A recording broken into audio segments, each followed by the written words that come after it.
ቆይ መምህር አንዲ ለምን አልቀ ይገባል? አይ ኦርቶዶክስ የጠየቁት ጥያቄ ኢየሱስ ክርስቶስ ያዘው። ቆይ አይ እዚህ ማመን ድሬታዎቹ ናቸው የሚንቀለቀል ሰው ይወዱ ማቡስ መምህር ሆኖ ጥሩ አይደለም። በጣም በየተራ እናወራ።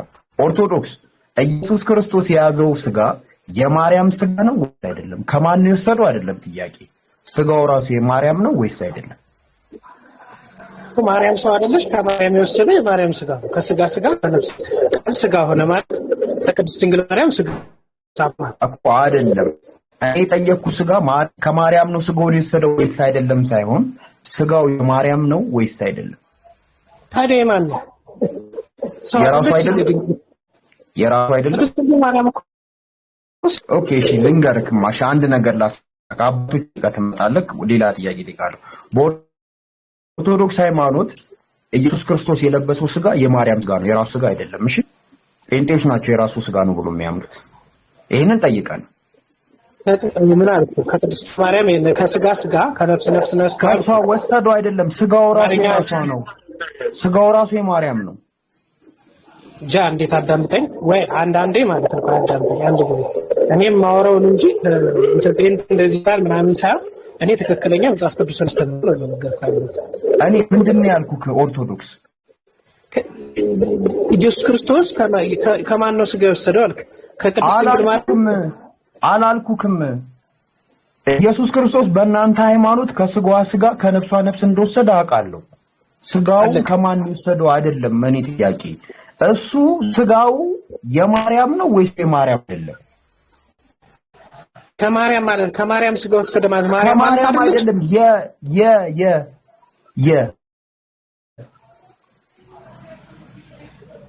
ማለት ነው።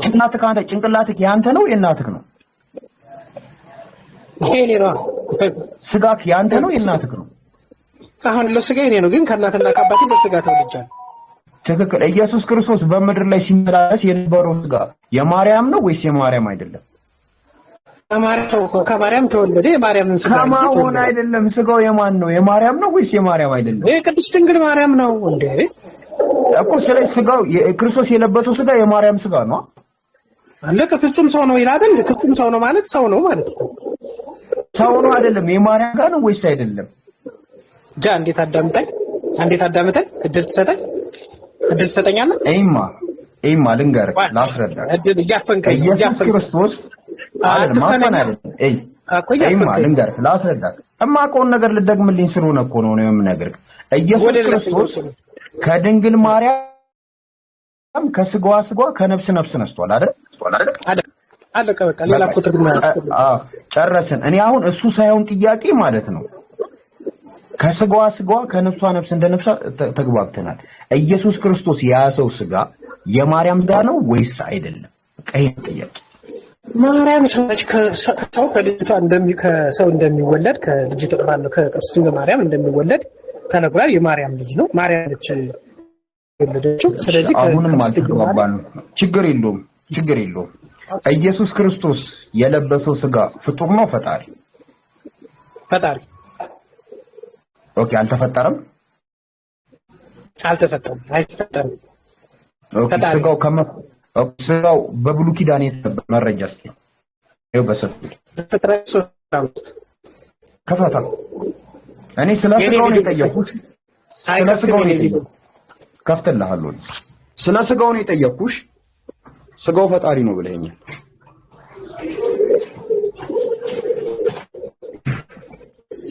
እሺ ወደ ዘፍጥረት ስንት? 3:15 እሺ ቆይ አንዴ ይታ ቪዲዮ ስለማይገልጽ ነው። እኔ ቪዲዮ ስለማይገልጽ እኔ ቀጥላለሁ። ችግር የለም።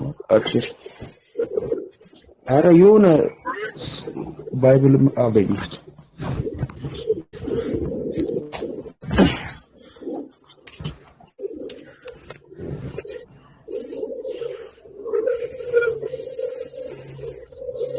እኔን አተልቁኝ ሞዴሬተሮች።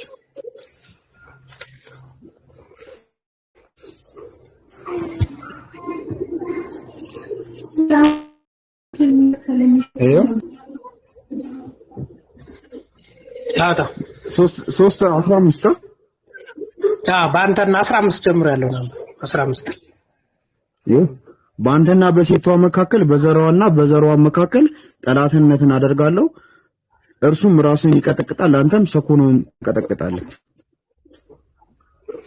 እባብ የተባለው ማን ነው? እባብ የተባለው ማን ነው? ከላይ ጀምሮ ካልገባ ከላይ ጀምሮ አንብበው። እኔ እነግርሃለሁ። ችግር የለውም። ማስረዳኝ።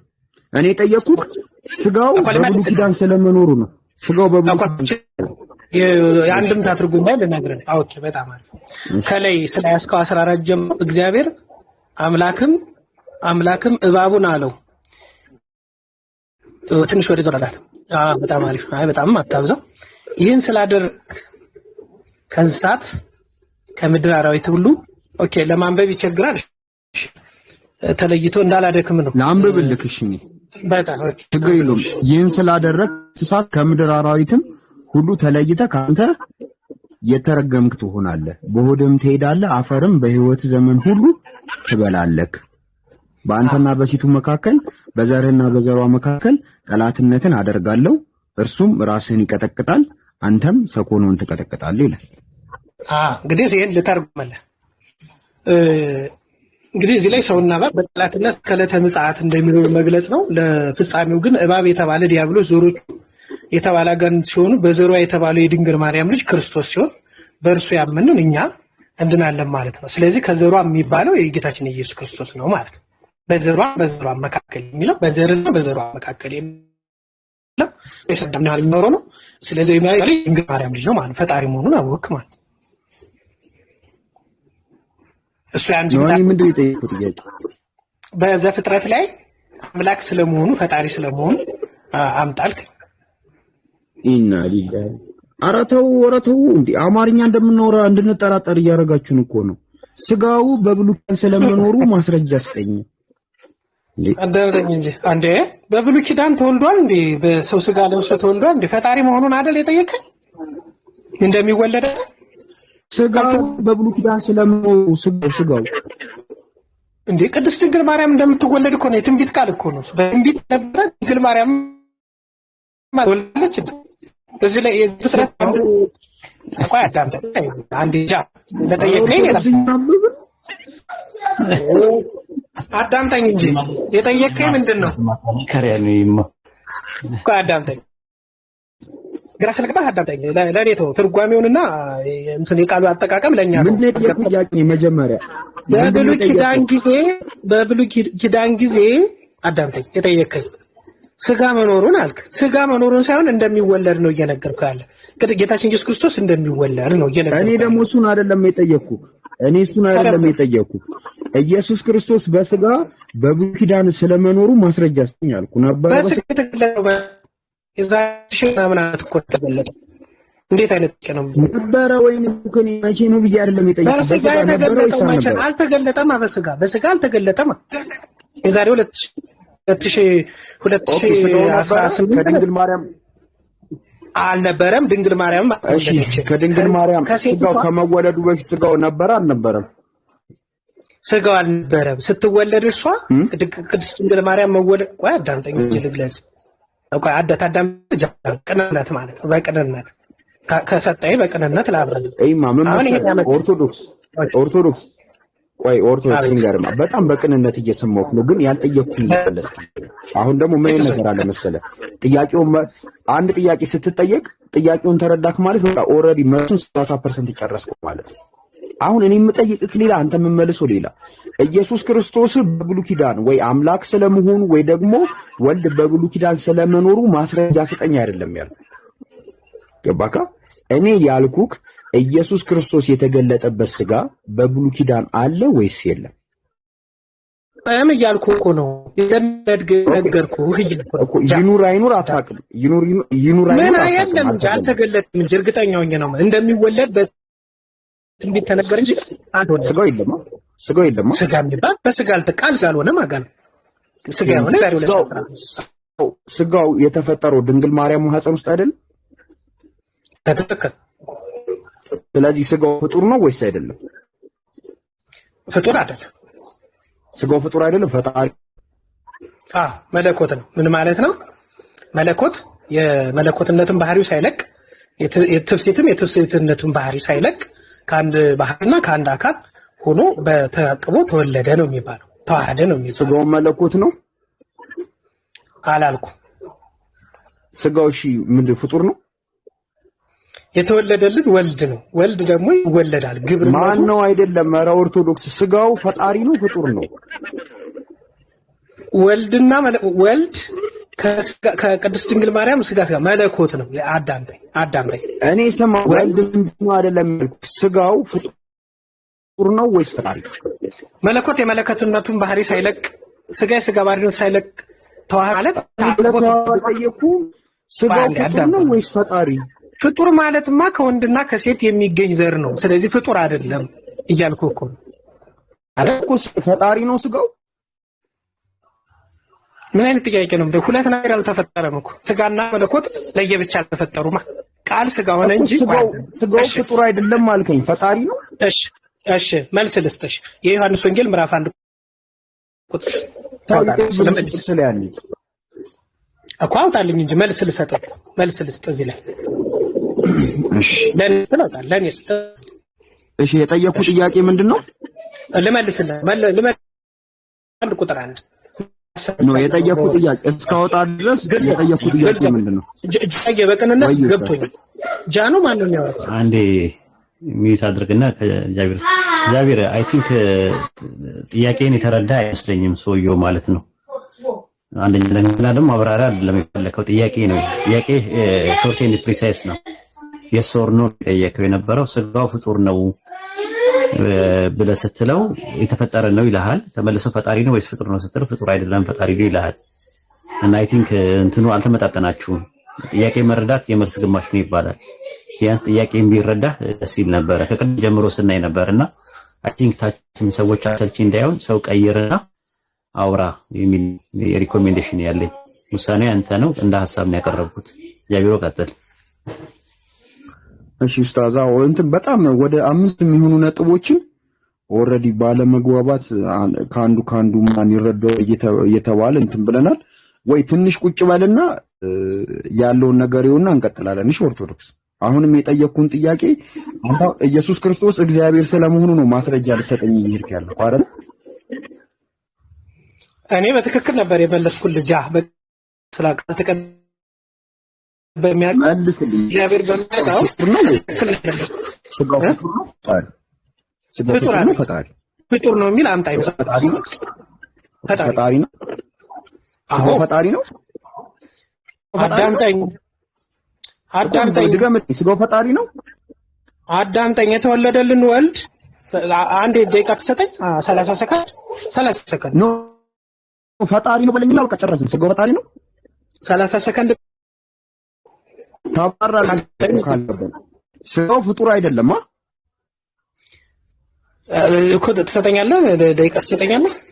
እሰጥሃለሁ። ስጋው ፍጡር አይደለም የተወለደልን ፍጡር አይደለም።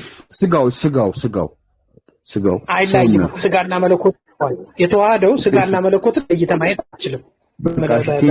ስጋው ፍጡር አይደለም መነጣጠላችን። ይሄ ስጋ እየመለስኩ ነው። ይሄ ስጋ አንድ ጊዜ አዳምጠኝ። ይሄ ስጋ ይሄ መለኮት ነው ብለህ መለየት አትችልም ነው እያልኩ ያለሁት። አይላይም። እሺ ስለዚህ ስጋው ፈጣሪ ነው ወይስ ፍጡር? ዘእንበለ ወላጤ ይባላል። አይላዩም። አትለያዩ። ፍጡር ነው ወይስ ፈጣሪ? አንዱን ምረጥልኝ። ፈጣሪ አልኩ። ኦኬ ስጋው ፈጣሪ ነው። እሺ አንዴ መጽሐፍ ውስጥ ታስረዳኛለህ? ዮሐንስ ምዕራፍ 1 ቁጥር 1። አይ በቃ በጣም ማን እኮ በጣም አሪፍ ቴንክ ዩ። ፈጣሪ ነው ተስማማሁን። ይሄንን ጥቅስ እናነባለን።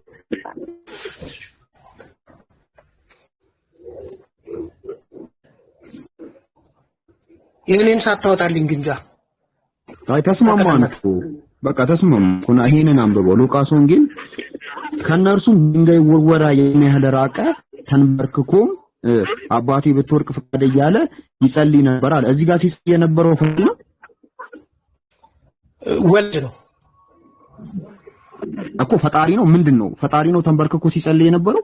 በምድር ያደርገው ሁሉ ለጻድቅ ተምሳሌነት ተንበርክኮ ይጸልይ ነበር እኮ። ፈጣሪ ነው ተንበርክኮ ሲጸልይ የነበረው? አምላክ ወልድ አይደለ? አዎ ኢየሱስ።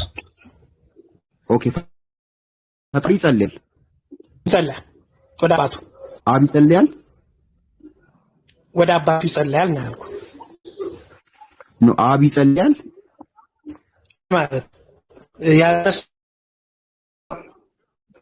እኮ እዚህ ጋር ወልድ ይጸልያል ለሚጸልይ ንገረኝ። ይጸልያል አይጸልይም? አብ ይጸልያል የሚል እሱ ላይ አለ የለም? አይደለም አወራለሁ። አይ ጥያቄ ነው እኮ አብ ይጸልያል ወደ ማን ይጸልያል? ወደ ማን? ኦኬ ይሄኛው ፈጣሪ ወደ ማን ነው የሚጸልየው? ወደ አባቱ። ኦኬ ስለዚህ እዚህ ጋር ፈጣሪ እየጸለየ ነው አላልኩም። ኦኬ እዚህ ጋር ፈጣሪ ወደ ማን ነው የሚጸልየው? ወደ አምላኩ። ኦኬ ስለዚህ ፈጣሪ ወደ ፈጣሪው እየጸለየ ነው። ያ ማለት ግን ኦኬ ልመልስልህ። ያ ማለት አምላክ ወደ አምላኩ ይጸልያል ሲባል ኢየሱስ ሌላ አምላክ አለው ማለትም አይደለም። እሱ ላይ ይሄኛው ፈጣሪ ለራሱ ነው የሚጸልየው። ዮሐንስ ወንጌል ምዕራፍ ስንት ነው ያለው? ስንት ነው ያለው? ሉቃስ 22:41 ዮሐንስ ወንጌል ምዕራፍ 1 ቁጥር 1 ደግሞ ለእኔ ስትል ይደልኝ እኮ ይሄንን መልስ ነው ደስ የሚላለን። ይሄኛው ፈጣሪ ለራሱ ነው የሚጸልየው እኮ እሱን ልመልስልህ እኮ እሱን ልመልስልህ እኮ ነው ዮሐንስ ወንጌል መልስ ልስጥ። ዮሐንስ ወንጌል ለኔ ደግሞ እሺ ቴንክ ዩ አመሰግናለሁ። እንዲህ በቅንነት ስንረዳዳ ደስ ይላል። እሺ ቴንክ ዩ እግዚአብሔር ይስጥ። ዮሐንስ ወንጌል ምዕራፍ 1 ቁጥር 1 ኦኬ። በመጀመሪያ ማን ነበረ? ቃል ነበረ። ቃል ነበረ ማለት ቅድመ ዓለም ነው ማለት ኦኬ። ቃልም በእግዚአብሔር ዘንድ ወደዚህ ትንሽ ቃልም በእግዚአብሔር ዘንድ ነበር አለ። ተመልከት አብረው ነበሩ ማለት ነው። ቃልም እግዚአብሔር ነበር አለ። ይህም በመጀመሪያ በእግዚአብሔር ዘንድ ነበር አለ። ስለዚህ ሁለቱም አንድ ናቸው፣ ቅድመ ዓለም ናቸው ማለት ቃል እንግዲህ ቃል ስጋ የሆነው ቃል ነው ማለት ነው። ቃል ማን ነው? ቃልም እግዚአብሔር ነበር አለ። ስለዚህ ፈጣሪ ነው ማለት ነው። ቃል ስጋ ነው። ጨረሽ። ይሄኛው እግዚአብሔርና ይሄኛው እግዚአብሔር አንድ አይነት ናቸው፣ ልዩነት የላቸው። እሺ በመጀመሪያ ቃል ነበረ ተባለ አይደለ? ቃል ነበር አለ። አየህ? ኦኬ ቃልም በእግዚአብሔር ዘንድ ነበረ ተባለ። ይሄኛው እግዚአብሔር ማን ነው? በመጀመሪያ ቃል ነበር አለ። ቃልም በእግዚአብሔር ዘንድ ነበር አለ። ቀጥሎ ያለው እኮ ይሄኛው እግዚአብሔር ማን ነው? ይሄ እግዚአብሔር ማን ነው? ልነግርህ እኮ ነው። አንብበው። ቀጥሎ ያለው ልመልስልህ እኮ ነው። በእግዚአብሔር ዘንድ ነበር ይላል። በእግዚአብሔር ዘንድ ቀጥሎ ያለውን አንብበው። ቀጥሎ ያለው ቃልም እግዚአብሔር እሱ ያኛው ነው። ቀጥሎ ሶስተኛ እግዚአብሔር እኮ ቃልም እግዚአብሔር ነበረ። እሺ ይሄኛው እግዚአብሔር ማን ነው? እግዚአብሔር ነበረ እኮ ይሄኛው እግዚአብሔር ማን ነው? ቃል የተወለደው ቃል ወልድ ኖ ይሄኛው እግዚአብሔር ሌላ እግዚአብሔር። ኦኬ ስለዚህ ማለት ነው ይሄኛው እግዚአብሔር ኦኬ ይሄኛው እግዚአብሔር አብ ነው። በሲል እግዚአብሔር አብ አንድምታ ትርጉም ላይ ደማየት ይሄኛው እግዚአብሔር አብ ነው። ቃል እግዚአብሔር ነበር አለ። አንድ አረጋቸው፣ አንድ ሆናቸውን ገለጸ። ይሄኛው እግዚአብሔር አብ ነው ወይስ አይደለም? ኦርቶዶክስ መሰልህ እኮ ከዛ ማለት እኔ ታልልኸው እኮ ይሄኛው እግዚአብሔር አብ ነው ወይስ አይደለም? ጥያቄ እግዚአብሔር አብ እግዚአብሔር ወልድ የሚለውን ከአባትና ከልጅነት አንጻር ስናነሳ እሱ ላይ ይሄኛው እግዚአብሔር አብ ነው አይደለ? ይሄኛው እግዚአብሔር አብ ነው። እንደሱ አልተነተነልህም ከሱ ላይ አዳምጠኝ። እሺ ማን ነው? አብ ወልድ መንፈስ ቅዱስ ነው ይሄኛው እግዚአብሔር። እንደዛ ብለህ መውሰድ ትችላለህ። እሺ በመጀመሪያ ቃል ነበረ፣ ቃልም በአብ በወልድ በመንፈስ ቅዱስ ዘንድ ነበረ፣ ቃልም አብ ወልድ መንፈስ ቅዱስ ነበረ ብለን መረዳት እንችላለን አይደለም? እንደዛ አትንትን። ነገር ግን አሁን እሱ ላይ ቃሉን አንተ አንድምታው ስለሌለ ነው። አንድምታ ትርጉም አለ። እንደዚህ ተርሚኖሎጂ ይሄ እግዚአብሔር ማን ነው እኮ አዳምጣኝ። በመጀመሪያ ቃል ነበረ። የመጀመሪያው ቃል ማለት ማን ነው? ወልድ ማለት ነው፣ ኢየሱስ ማለት ነው። ስጋ የሆነው ስጋ የለበሰው ማለት ነው። ስለዚህ በመጀመሪያ ቃል ነበረ፣ ቃልም በእግዚአብሔር ዘንድ ነበረ። ቃልም እግዚአብሔር ለአዳም የገባለት ቃል ምንድን ነው? ቃል ማለት ነው። ኦኬ ቃል ነው ማለት ነው። ሲቀጥል ቀጥሎ ያለውን አውጣው። ቃልም ማን ነው? እግዚአብሔር እዚህ ጋር መልስልኝ። ይሄኛው እግዚአብሔር ማን ነው? ይሄን እግዚአብሔር ማን ነው ነው ጥያቄ። እግዚአብሔር እንትና የሚባል የለም እንዴ? እግዚአብሔር ነው እንዴ? አንድ እኮ ይሄኛው እግዚአብሔር አብ ነው፣ እግዚአብሔር ወልድ ነው፣ እግዚአብሔር መንፈስ ቅዱስ ነው ወይስ አብ ወልድ መንፈስ ቅዱስ ነው? አላለልህማ። እግዚአብሔር ብለህ ነው የምትወስድ። እግዚአብሔር ብለህ ነው የምትወስድ እኮ። ይሄም አይታወቅም። እንዴት እግዚአብሔር እንዴት አይታወቅም ትላለህ? ይታወቃል እንጂ እግዚአብሔር ነው እኮ። ማን ነው ታዲያ? እኮ ማን ነው ይሄኛው እግዚአብሔር የተባለው ማን ነው? እሱ እየነገረ ያለው ከእግዚአብሔር ጋር አብሮ የነበረ ጥንተ ቅድመ ዓለም የነበረ አልፋና ኦሜጋ ነው እያለ እኮ ነው። አሁን ተረዳህ? ይሄኛው እግዚአብሔር ማን ነው? ኦርቶዶክስ እንደዛው ላይ ተታማ አንተ እንድምታ ትርጉም ስለሌለ ነው። ማን ነው ያንተ ስም? ጃ መሰልከኝ። ቃል በጣም አሪፍ። እሺ ልፍታልና አንተ ግራ ከገባ መጠየቅ ትችላለህ። መጀመሪያ ቃል ነበር። እኔ እኮ አሁን አንተ የፈታልኝ በመጀመሪያ ቃል ነበረ። ይሄ ወልድ ደግሞ በእግዚአብሔር ዘንድ ነበረ፣ ግን ይሄ ራሱ ወልድ እግዚአብሔር ነበረ ነው። ይሄ ነው ልታስረዳኝ ይፈልጋል። በቃ ታስረዳህ። ይሄ ማን ነበር አትበለኝ ነው እያልኩ ያለው። በመጀመሪያ ቃል ነበር ነው ማወቅ ፈለኩ። ይሄኛው እግዚአብሔር ማን ነው? ለምሳሌ ይሄኛው ቃል ወልድ ነው እኮ ላወራ ወልድ ነው ይሄ ቃል እኮ ላውራ። አዎ እሱማ ወልድ ነው። በመጀመሪያ ቃል ነበር አለ። ቃልም በእግዚአብሔር ዘንድ ነበረ ማለት አማርኛውን አዳምጠኝ። ለምሳሌ ቃልም በእግዚአብሔር ዘንድ ማለት በእግዚአብሔር የተገባ ቃል አለ ማለት ነው። ቃል አለ ማለት ነው። ስለዚህ ቀጥሎ ያለውን አንብብልኝ ያውጣልኝ። ቃልም እግዚአብሔር በቃ ገብቶኛል። ኦርቶዶክስ ገብቶኛል። በቃ እሺ እንትን ወይ ኡስታዝ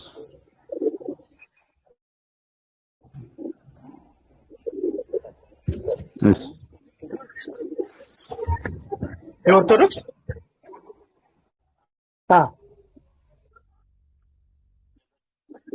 ሃይማኖት አቶ እቀበላለሁ። ለምን አልቀበልም?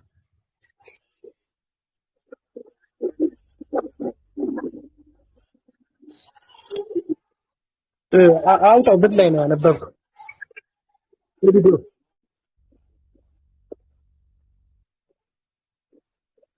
ቪዲዮ ላይ ግለጸው። አይ እሱን አልቀበልም። አልቀበልም። ወይ በቪዲዮ ግለጸው እስኪ፣ ወይ እስኪ በቪዲዮ ኦኬ፣ በቪዲዮ ግለጸው። ኦኬ ዩት አድርግና አንሚት አድርግ። እንደቀደም ታች ይሰማችኋል። አሁንስ ላውንጃው ነው። እስኪ ይሰማል። ዳት ሰማህ ወይ ዳት ይሰማል። አሁን ይሰማል። ኦኬ በቃ ቀጥል። በቃ ኡስታዝ ቀጥል። ተመልኮ ወሂድ ይሰማል። አሁን ይሰማል። እሺ ኡስታዝ አልተመቸውም መሰለኝ። እንቀጥላለን። ኦርቶዶክስ እንግዲህ የሃይማኖት አበው መጽሐፍን እንትን ብለውታል። እሺ ቦነሳ አላችሁ? ቦነሳ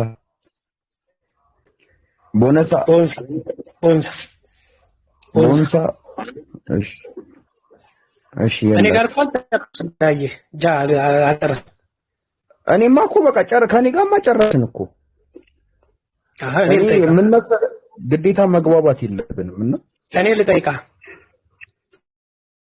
ጠይቀሽ። በጣም አሪፍ። ስለ አብ ወልድ መንፈስ ቅዱስ ግብር ግለጽልኝ እስኪ። አብ መውለድ፣ ወልድ መወለድ፣ መንፈስ ቅዱስ መስራት። እስኪ እንደገና ድጋ።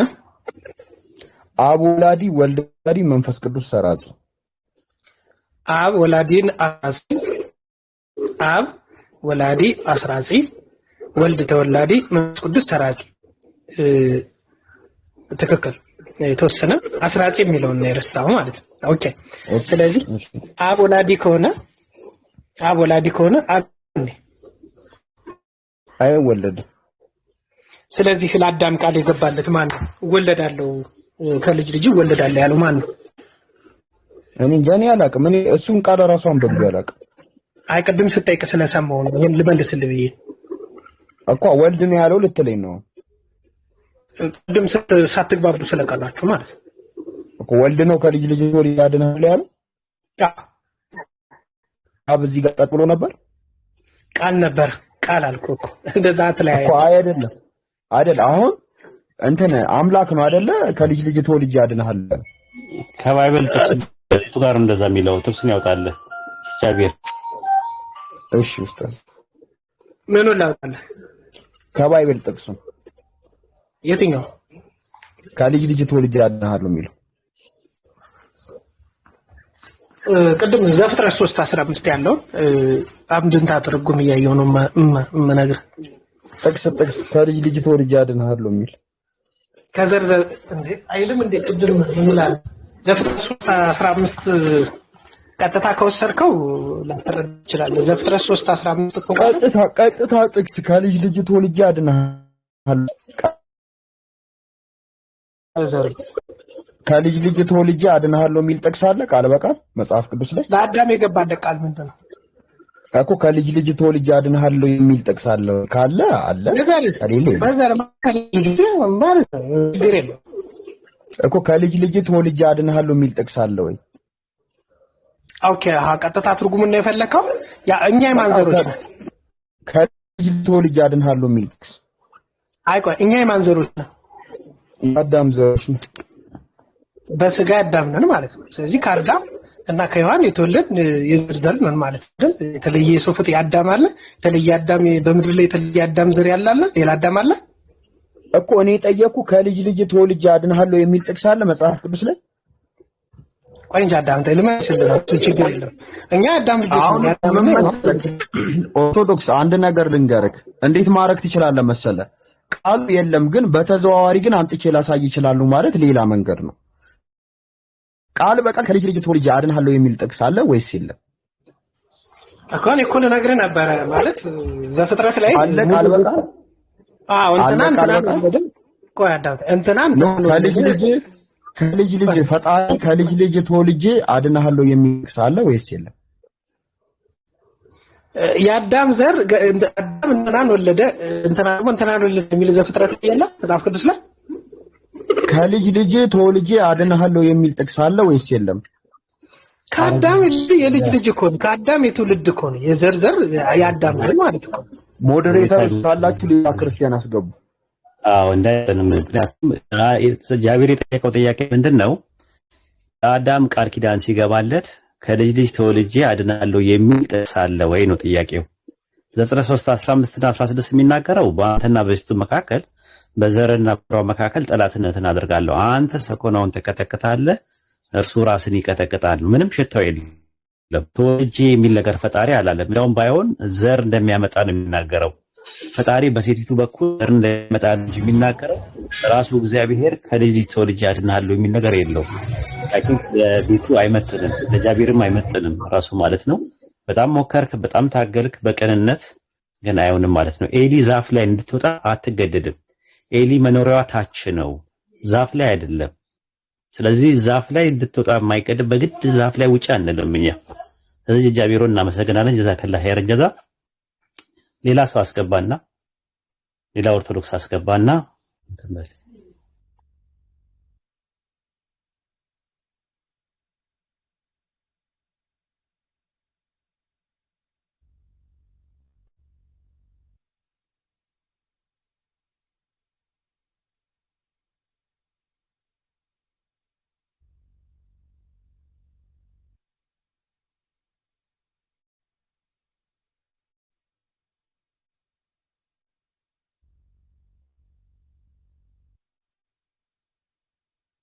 ኪኪ ካቤል እያወራችሁ ከሆነ ምን ናችሁ?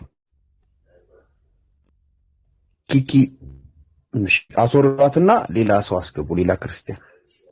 አሁን ደግሞ ገራ ጥብና ያለን ኢንሻአላህ አንድ ክርስቲያን አስወራትና ሌላ አስገቡ ሞዴሬተሮች። ታፕታፑን አንድ ጊዜ 10 ሚሊዮን አስገቡት። አንድ ሁላችሁም እሺ፣ አንድ ደቂቃ ካደረጋችሁት 10 ሺህ ይገባል። ኮፒ ሊንክም አድርጉት።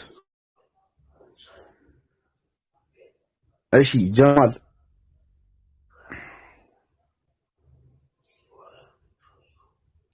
ጀማል እሺ፣ ክርስቲያኖች ካላችሁ ግቡ። ሞዴሬተሮች ክርስቲያን ካላችሁ አስገቡ። ሰላም አለይኩም ወራህመቱላሂ ወበረካቱ። ወአለይኩም ሰላም ወራህመቱላሂ ወበረካቱ። ሰላም ነው? አልሐምዱሊላህ። ምን እንታዘዝ? አይ ጀማል ስላልከኝ ነው እንጂ እኔ እንኳን ምንም እንትን የለኝ ጀማል ውይይት እየሰማሁ ነው ስላልከኝ ብዬ ነው አቤት ያልኩ። እሺ ክርስቲያኖች ካላችሁ ግቡ። ክርስቲያኖች ካላችሁ ግቡ። ሁሱ ካለክ ድምጽ አሰማ ከቻል ካልቻልክ መርሃባ። ክርስቲያኖችን አስገቡ ገስት ላይ ካሉ። እሺ አስራት ክርስቲያኖች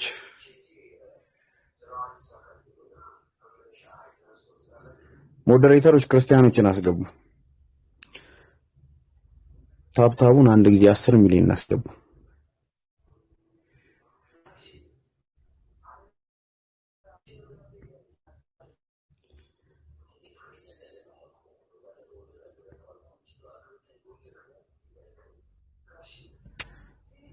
እሺ እኔ ጋር ጠቆም ይታኝ። እሺ ዳግም አለክ አሉ እንዴት ሰላም ላንተ ይሁን።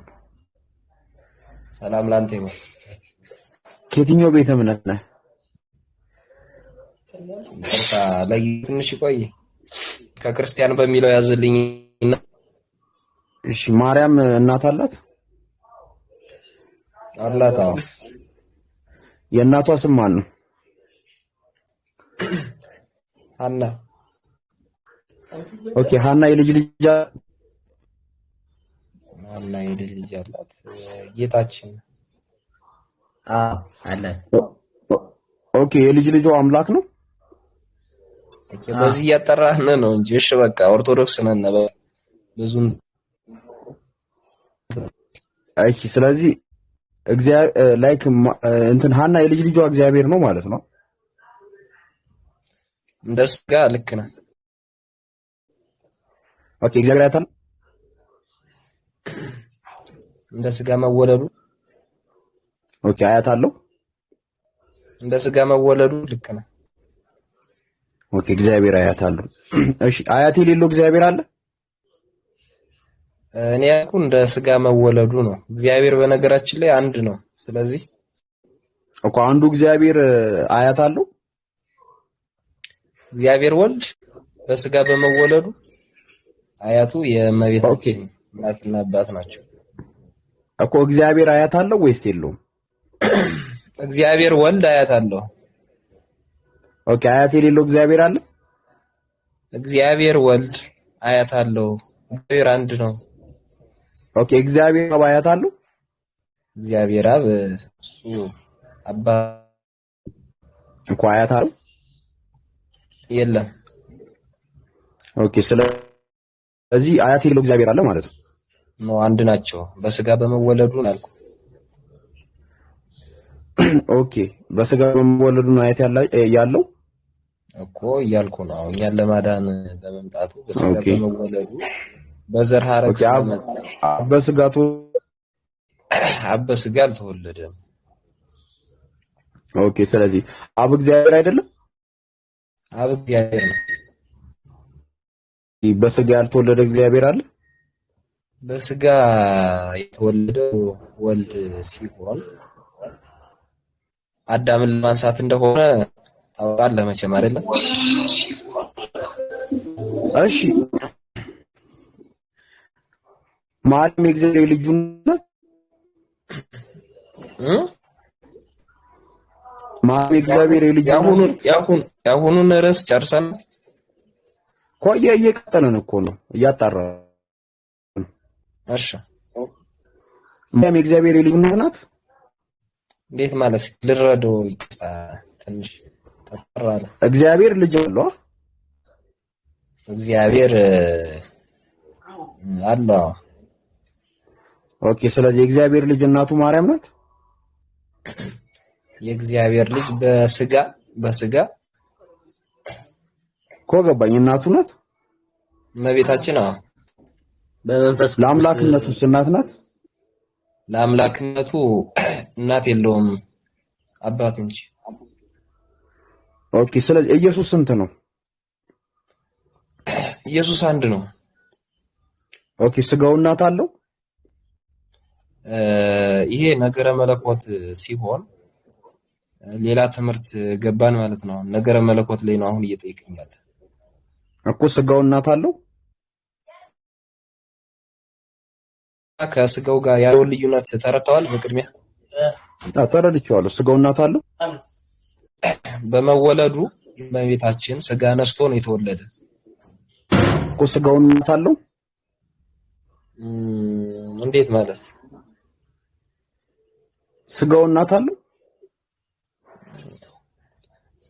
ክርስቲያን እየገባኝ አይደለም ጥያቄ። እግዚአብሔር ወልድ ተወልዷል። አምላክነቱ እናት አለው? በአምላክነቱ እናት የለውም። የባህሪ አባቱ በሰውነቱ እናት አለችው። እመቤታችን ናት። ከስጋ ነስቶ ነው የተወለደ። የዳዊት ዘር ነው አይደለም? በመጽሐፍ እሺ። በሰውነቱ አባት አለው? በሰውነቱ በስጋነቱ በመልበሱ አባት የለውም። ኦኬ። አብ ለስጋው አባት አይደለም? አብ ለስጋው ሳይሆን የአምላክ እኔ ስጋው ላይ ነው ጥያቄ። ለስጋው አባት አይደለማ? በስጋነቱ እኮ ከወንድ ጋር ስላልተገናኘች አባት የለውም። በስጋነቱ አባት የለውም እኮ። አብ ለስጋው አባት አይደለም? አብ ለስጋው ሳይሆን ለመለኮቱ ለአምላክነቱ ነው አባት። ስለዚህ እኮ ወደሱ እንመጣለን። ስለ ስጋው ነው የጠየቅኩት። ታጊ ስጋው ለስጋው አባት አይደለማ? እንዴት ተብሎ እኮ ስጋው ለስጋው አባቱ አይደለም ነው?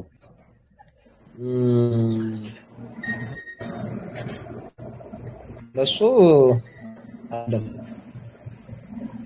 ኦኬ። ስለዚህ እናት ያለው አባት የሌለው ስጋው፣ እናት የሌለው አባት ያለው ደግሞ አምላክነቱ አይደለ? አዎ። አሁን መጣልኝ። እሺ። ኢየሱስ ስንት ነው? ኢየሱስ አንድ። እናት አለው ወይስ አባት አለው? በስጋ እናት ያለችው ስጋው ማን ነው? ለመዋሃድ መለኮትና ስጋን ስጋው ማለት ስጋው ከራሱ ነው። ምን መሰለህ?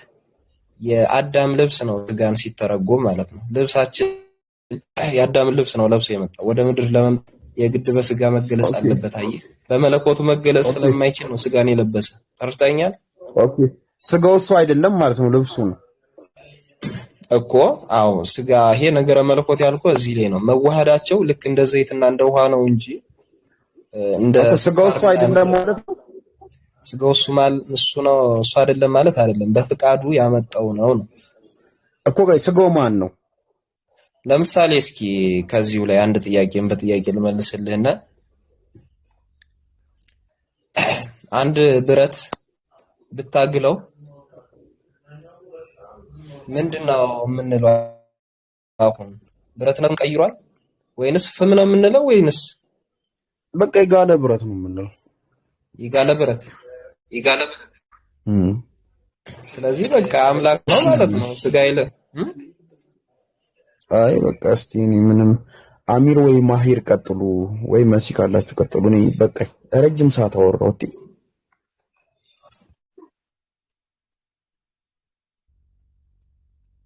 ነበረ ዘይትና ውሃ።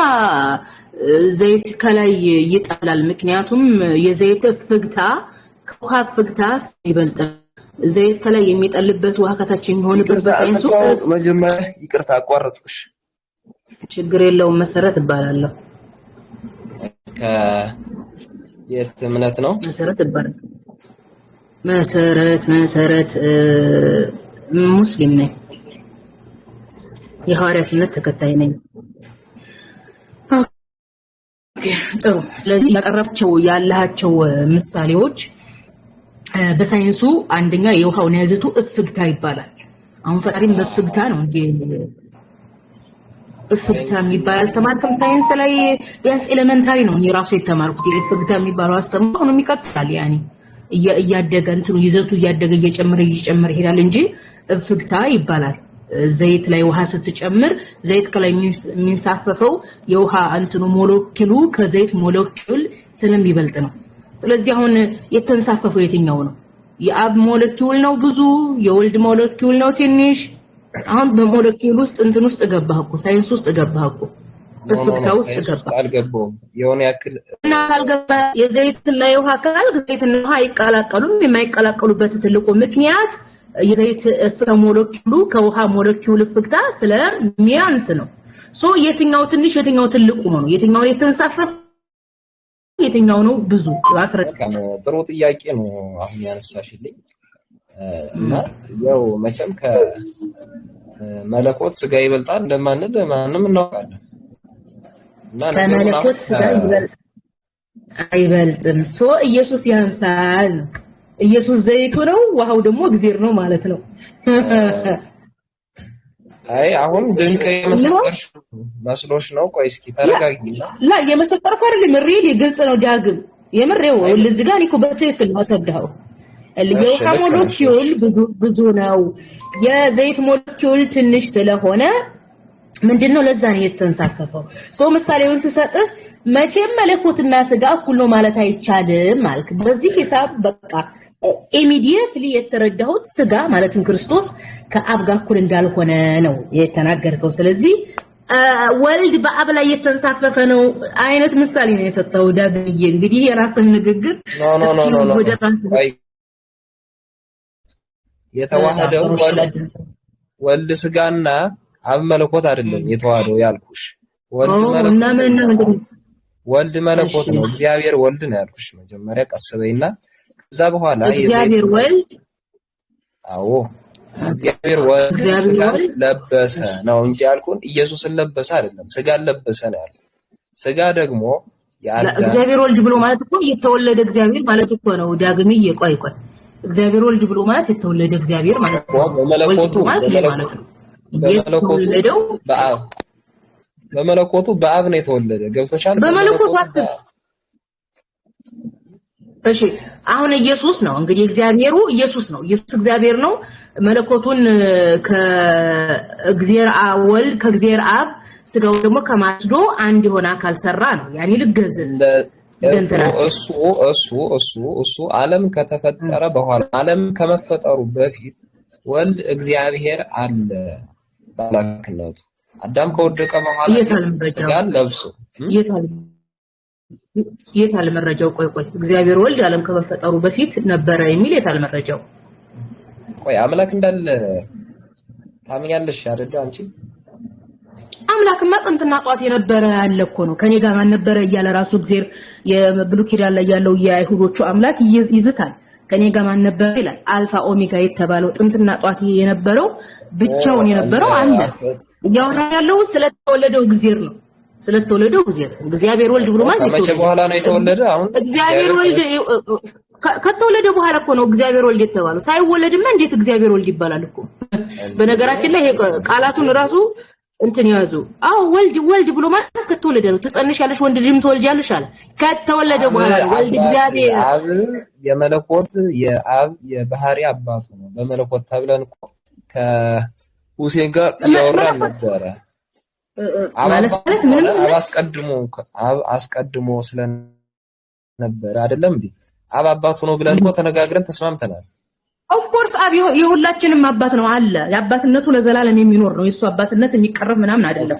በዛ ተስማምተናል። በቃ የሱ አባትነት ወኽር ያላባራ ይቅርታ ሶሪ እሺ ስለ አብ አባትነቱ ካመነ አስቀድሞ የነበሩ ናቸው አይደለም? መቼም አብ አሁን ነው የመጣት ምኖቹ ናቸው? አስቀድሞ ለመርበው ሁላችንም ማስቀድመን ነበርን እኮ። ጳውሎስ ለኤፌሶን ሰዎች በላክላቸው ደብዳቤ እግዚአብሔር አስቀድሞ መርጦናል ይላል። በምርጫ እግዚአብሔር አስቀድሞ መርጦናል አይደል? እግዚአብሔር አስቀድሞ መርጦናል ማለት ነው። ስለዚህ እግዚአብሔርና ሄር የሚባሉ ሶስት የሉም? እግዚአብሔርና ሄር የሚለው ስም እግዚአብሔርና ሄር የሚባል ነገር የለም መጽሐፍ ቅዱስ ላይ። በብሉይ ኪዳንም ሆነ በአዲስ ኪዳን አንድ እግዚአብሔር ነው ያለው እግዚአብሔር። ለዛም ነው ሐዋርያው ጳውሎስ ግልጽ በአምሳያችን እንፍጠር ይላል።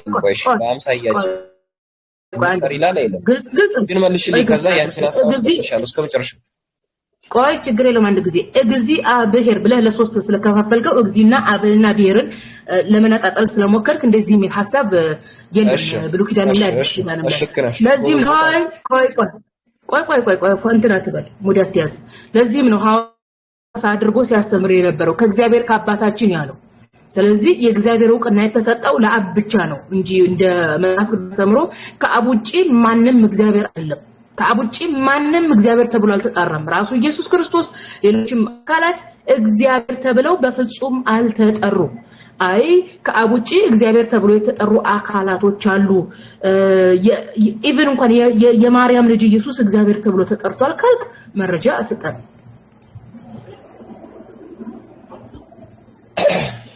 እሺ እየሰማሽኝ ነው? አዎ። በአርያችን በአምሳያችን እንፍጠር፣ ሰውን በአርያችን ለምሳሌያችን እንፍጠር እንድለይ ነበር ያለው መጽሐፍ ቅዱስ ኦሪት ዘፍጥረት ላይ ይሄ አለ እንደምንጻፍ አለ።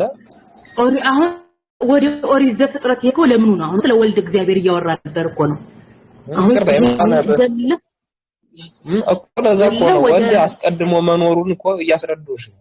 ወልድ እግዚአብሔር አስቀድሞ ወልድ እንደው አስቀድሞ የሚል ሳይወለድ አስቀድሟል እንዴ? ወልድ ብሎ ማለት መወለድ ማለት እኮ ነው እንዴ? ሳይወለድ በፊት አይደል እንዴ? ወልድ እግዚአብሔር እኮ ነው። ከተወለደ በኋላ ነው። መንፈስ ቅዱስማ መንፈስ ነው። መንፈስ ቅዱስ የእግዚአብሔር መንፈስ ነው። እግዚአብሔር ካለ አብሮ ያለ ነው። ያኔ ጀምሮ መንፈስ የእግዚአብሔር ባህሪ እንጂ ራሱን ችሎ አከሌ ተብሎ የሚጠራ አይደለም። በስላሴ አስተምሮ በእናንተ እምነት እነዚህ ስላሴ የሚባሉት አከሌ ቆይ ግልጽ ይሆነልህ። በስላሴ አስተምሮ በእናንተ አስተምሮት ስላሴዎች አከሌ ተብለው የሚጠሩ አከሌዎች ናቸው። እግዚአብሔር አብ አከሌ ነው፣ ወልድ አከሌ ነው፣ እግዚአብሔር መንፈስ ቅዱስ አከሌ ነው። በስላሴ አስተምሮ ራሳቸውን ቻሉ አከሌ ብሎ ማለት አካል ማለት ነው። ለምሳሌ አከሌ ዳግም እንላለን፣ አከሌ መሰረት እንላለን። ስለዚህ እግዚአብሔር አብ ስንል ራሱን የቻለ አካል ነው።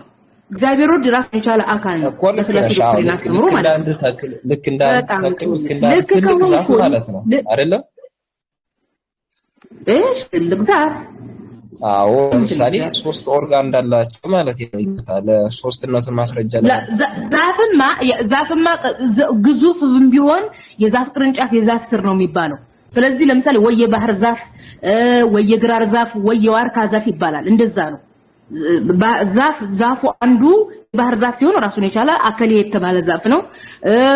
ወርካውም አከሌ የተዛፍ ዛፍ ናቸው። ነገር ግን ለራሳቸው የበቀሉ እንዳለው አይደለም። ስር አለው፣ ቅጠል አለው። ያማ አካሉ ነው። ያማ አካሉ ነው። የዛፉ አካል ነው። ኢየሱስ ራሱን የቻለ እግዚአብሔር ነው። ቆይ እሱ መንፈስ ቅዱስም የአብ አካል አይደለም እንዴ? ቆይ የአብ አካል አይደለም። ወልድ የአብ አካል አይደለም። ወልድ ራሱን የቻለ እግዚአብሔር ነው።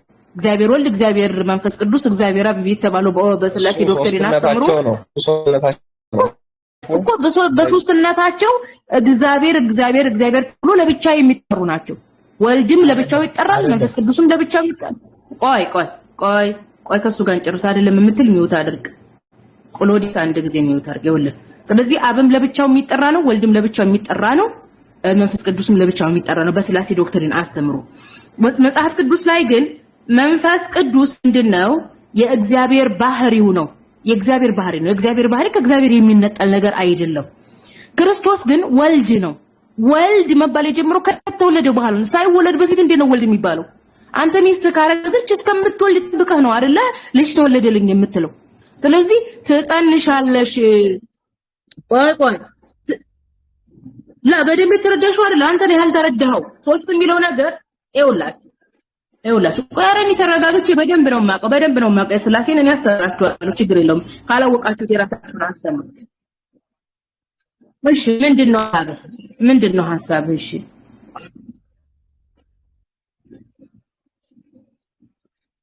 እንደ ዓለም ካልሆነ እንዴት ልተርጉመው? እንደ መላእክት ልተርጉመው? መላእክት አይደለንም እኮ እኛ ሰዎችንን በሰውኛ ቋንቋ ካልገባን ይሄ ነገር ትርጉም የለውም ማለት ነው። ሰው ሆኖ እግዚአብሔር በሰጠን አእምሮ ማለት ነው እኮ እግዚአብሔር እኮ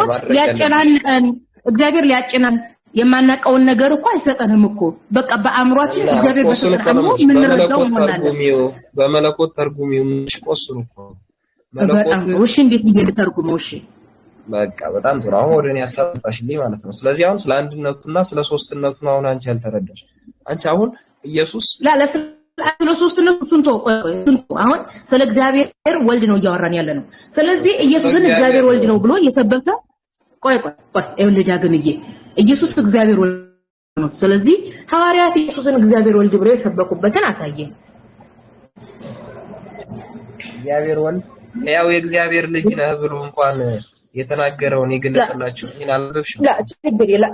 አንተ የሕያው የእግዚአብሔር ልጅ ነህ ያለው የጴጥሮስ ንግግር እሱ አይደለም ጥያቄው። የእግዚአብሔር ልጅና እግዚአብሔር ወልድ ሁለቱ ይለያያሉ። እግዚአብሔር ወልድ በስላሴ ዶክትሪን ያስተምረው እግዚአብሔር አብ፣ እግዚአብሔር ወልድ፣ እግዚአብሔር መንፈስ ቅዱስ ነው የሚባለው አይደለም። እግዚአብሔር ወልድ እሱ ለምንድን ነው ቆይ ማን ወስደውና እሱን ወልድ ብሎ አልተናገረውም? እግዚአብሔር ወልድ ነው ያንተ የሕያው የእግዚአብሔር ልጅ ነህ አላለው? ላ የሕያው የእግዚአብሔር ልጅና እግዚአብሔር ወልድ ይለያያሉ። እግዚአብሔር ወልድ ብሎ ማለት የተወለደ እግዚአብሔር ማለት ነው። የእግዚአብሔር ልጅ ብሎ ማለት ደግሞ በአባትና በልጅ መካከል ያለ ዝምድና ማለት ነው። የእግዚአብሔር ልጅ መሆኑን እኔ ራሱ ነግሬሃለሁ። አያስቅም። የእግዚአብሔር ልጅ ብሎ ማለት የአባትና ይህ ዝምድና ነው፣ የዝምድና ግንኙነት ነው። ካልገባችሁ እዚህ ጋር ልጅ እኮ እያለ ነው ቃል በቃል እየተናገረ ነው። ሌላ እንትን ያለው ቆይ ቃል በቃል አይደለም። ይኸውልህ ጴጥሮስ ኢየሱስን እኔ ማን ትሉኛላችሁ ሲል አንተ የሕያው የእግዚአብሔር ልጅ ነህ ሲል የአባትና ልጅን ዝምድና ነው እየተናገረው። ምኑ ነው ያለቀው? አላለቀም ማለት ነው። ኦርቶዶክስ ቆይ የአባትና ልጅ አይደለም፣ የአባትና ልጅ አይደለም። ኦርቶዶክስና በፕሮቴስታንት በካቶሊክ አስተምሮ ግን ኢየሱስ እግዚአብሔር ወልድ ነው። የእግዚአብሔር ወልድ ብሎ ማለት የተወለደ እግዚአብሔር ማለት ነው። ያን ኢየሱስ እግዚአብሔር ነው ብለህ አታምንም አንተ? አሁን ሁሴ ከዚህ ርዕስ ላይ በረምቶት ያ በባህሪ ወልድ እግዚአብሔር በባህሪ እናት እንደሌለ ቆይ ባህሪው ጋር ትሄድ። አሁን ኢየሱስ እግዚአብሔር ነው አይደለም? ኢየሱስ እግዚአብሔር ነው። ነገር ግን ስጋን የለበሰ ኢየሱስ ቆይ ችግር የለውም። አሁን ስጋ ለበሰ ደም ለበሰ የሚለውን ተውና ኢየሱስ እግዚአብሔር ነው በሚል ተማምናላል። ምን አይነት እግዚአብሔር? እግዚአብሔር ነው የተዋሃደ ሐዋርያት እግዚአብሔር ነው። አሁን ሐዋርያት ቆይ ሐዋርያት ኢየሱስን እግዚአብሔር ወልድ ብለው የሰበኩበትን ስጠን መረጃ።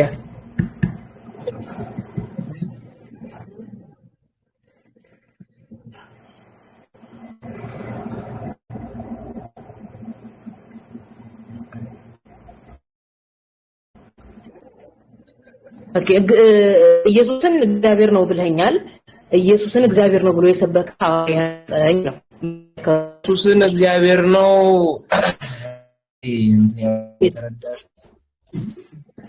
አንተ ራስህ አላልከኝ እንዴ? ኢየሱስ እግዚአብሔር ነው። ነገር ግን ምንድነው የሚለየው? ከእግዚአብሔር ምንድነው የሚለው? ከእግዚአብሔር ወልድ ምንድነው የሚለየው? ችግር የለም። አሁን ከእግዚአብሔር ይለያል አይለይም አይደለም ያልኩት። አሁን አንተ ኢየሱስ ከእግዚአብሔር ካልተለየ ኢየሱስን እግዚአብሔር ነው ብሎ የሰበከ ሐዋርያ አሳየኝ ነው ወይ ጴጥሮስን ወይ ጳውሎስን ወይ ያዕቆብን?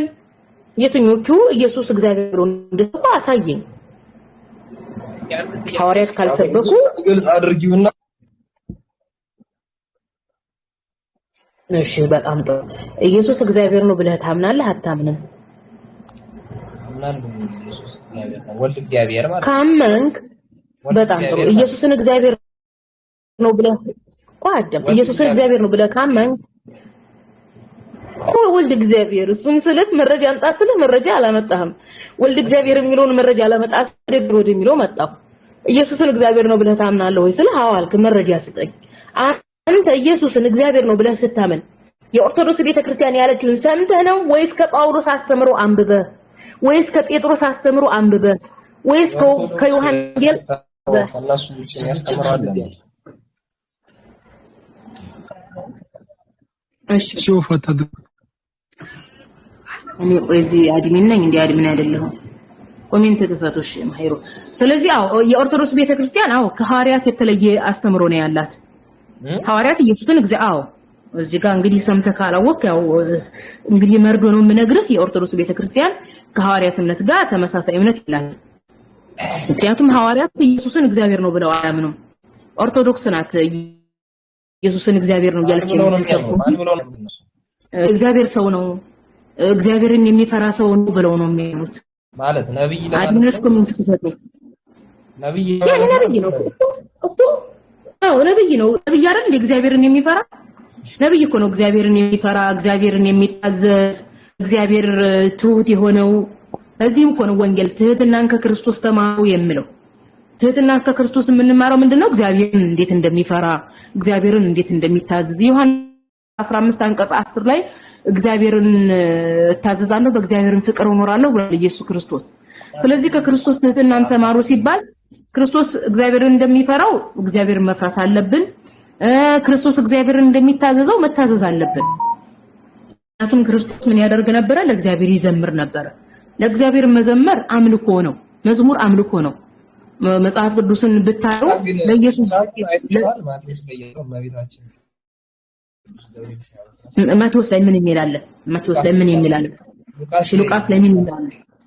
ምን ይላል? ለእመቤታችን የማይተበሰረው ያላህ ሰላም በእመቤታችን በማርያም ላይ ይሁንና ምንድነው ያለው? ትጸንሻለሽ ወንድ ልጅም ትወልጃለሽ ስሙንም ኢየሱስ ትይዋለሽ ተብላለች እንጂ እግዚአብሔርን ትወልጃለሽ አይደለም። ይሄው እግዚአብሔር ልጅ ነው አላለም። ይሄ እንዴት ለምን ይሆናል? የእግዚአብሔር ልጅ ብሎ ማለት ትክክል እኮ ነው። እኛም እኮ የእግዚአብሔር ልጅ ነው እንልሃለን። ኢየሱስና እግዚአብሔር ምናቸው አባትና ልጅ ዝምድና ያላቸው እንጂ እኩል ፈጣሪዎች አይደሉም። ኦርቶዶክስ ቤተክርስቲያን ምንድነው የምትለው? ኢየሱስ ከፈጣሪ የተገኘ ፈጣሪ ነው የምትለው። ኢየሱስን ፈጣሪ ነው። ፈጣሪ የሆነበት ትልቁ ምክንያት ምንድነው? ከፈጣሪ ስለተገኘ ነው የምትለው። እኛ ደግሞ በኢየሱስና በእግዚአብሔር መካከል በፈጠሩ ሁለት ፈጣሪ ሆነው እኩል ፈጣሪ ሆኖ ሳይሆን አባትና ልጅ ነው ዝምድና በዝምድናቸው እንጂ ፈጣሪና ፈጣሪ ዝምድና ሳይሆን ራስ ያለ ሉዓላዊ ነገራችን ላይ ራሱን ፍቃድ በአባቱን ፍቃድ መንፈስ ቅዱስን ፍቃድ በአባቱ ፍቃድ አስቡ። እዚህ ጋር እንግዲህ ዝም ብለ ዳግም ከፈቀደልሽ እንግዲህ ዳግም ጋር እያወራን ነው።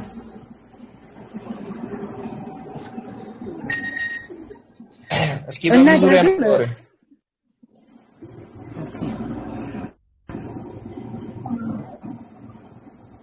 እና ዳግምዬ ልጅቱ እንድታወራ ከፈቀርክላ መጽሐፍ ቅዱስን አንብብሽ። መጽሐፍ ቅዱስ ላይ ሐዋርያት ኢየሱስ ፈጣሪ ነው ብለው ያምኑት ኢየሱስንም አላመለኩትም። አንድ አካል ፈጣሪ ከተባለ መመለክ አለበት። ኢየሱስን ግን ሐዋርያት አላመለኩትም።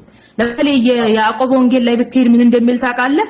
አምልኮ ለእግዚአብሔር እንጂ አምልኮ ለወልድ የሚል ነገር የለም መጽሐፍ ቅዱስ ላይ። የሚገርም ነገር ስግደት ለወልድ የሚል ነገር የለም። መስዋዕት ለወልድ የሚል ነገር የለም። ስለዚህ አንድ አካል አምላክ ፈጣሪ ወይም እግዚአብሔር ነው ከተባለ አምልኮ ሊቀርብለት ይገባል። ኢየሱስ አንዳች ነው ባልቀረበለት። ሁለተኛው ዮሐንስ ምዕራፍ 1 አንቀጽ 3 ላይ ጳውሎስ ምን ይላል? የማመልከው እግዚአብሔር ይላል። ነገር ወንጌል አስተምሮ ኢየሱስ እግዚአብሔር አይደለም። ኢየሱስ እግዚአብሔር ሳይሆን እግዚአብሔርን የሚፈራ ሰው ነው። አላዛርን ከሞት ያስነሳ ሲሄድ ያላዛር እህት ማርታ ኢየሱስ ምን አለችው? ወንድሜ አንተ ብትሆን እኮ ወንድሜ አይሞትም አለችው።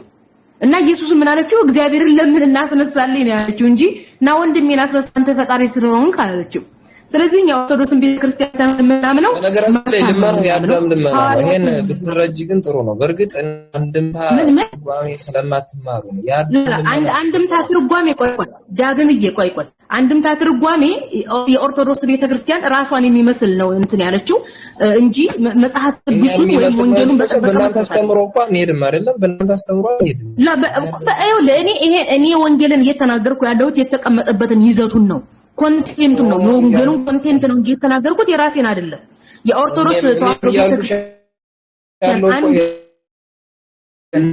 ለራስሽ ትርጉም የሚችሽ አስተምረው ጀመረሽ ያለው ቶማስ ጌታ አምላኬን ብሎ መጥተሰተ ለራስ የሚመች ነገር አለ።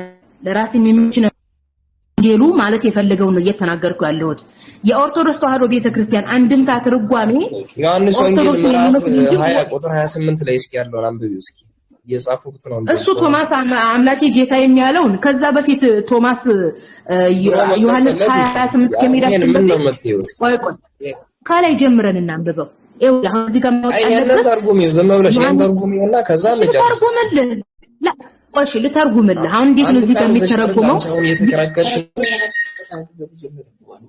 አንድ ቃል ይዤ አይደለም ዳግም አንድ ቃል ይዤ አይደለም ዳግም ዳቴ ላልቅ ስለሆነ እቺን ቃል ተርጉሚልኝ። አሁን ዮሐንስ 20 እቺን ለምን ቃል ተርጉምልሃለሁ? ለምን አንቀጽ ተርጉምልሃለሁ? ይቺ አንቀጽ ከዮሐንስ ወንጌል ጋር መታየት አለበት።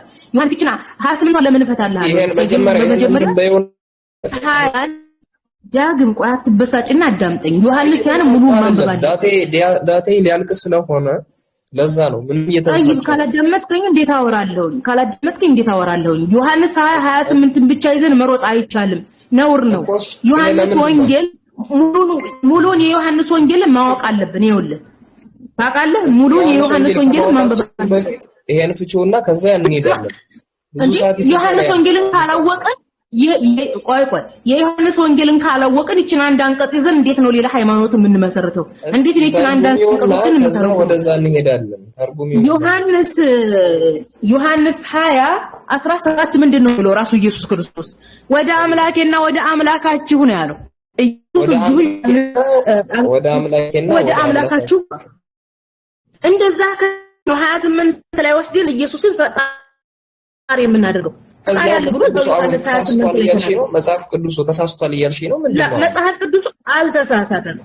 ቅዱስ አልተሳሳተም። ወንጌል አይሳሳትም። የተሳሳተችው ኦርቶዶክስ ቤተክርስቲያን፣ ፕሮቴስታንት፣ የካቶሊክ ቤተክርስቲያን ናቸው። ስለዚህ አንቺ የምትፈልጊው አንቺ ያችን አወጣሽ እኔ ያችን አይደለም የምፈልጋት። እኔ አላወጣሁም። በሙሉ ወንጌል እስማማለሁ። ሙሉ ወንጌል ኢየሱስን ፈጣሪ ብሎ አያስተምርም። ሙሉ ወንጌል ኢየሱስን ፈጣሪ ብሎ አያስተምርም። ሙሉ ወንጌል መጽሐፍ ቅዱሱ ኢየሱስን ፈጣሪ ብሎ አያስተምርም። ይሄንን ለማረጋገጥ ከፈለክ ደግሞ ምን ታለ?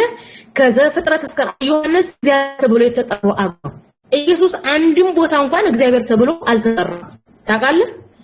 ኢየሱስ አንድም ቦታ እግዚአብሔር ተብሎ ካልተጠራ አብቻው እግዚአብሔር ተብሎ ይላል እኔ በአብ እንዳለው አብ ትክክል እኮ ትክክል እኮ ነው።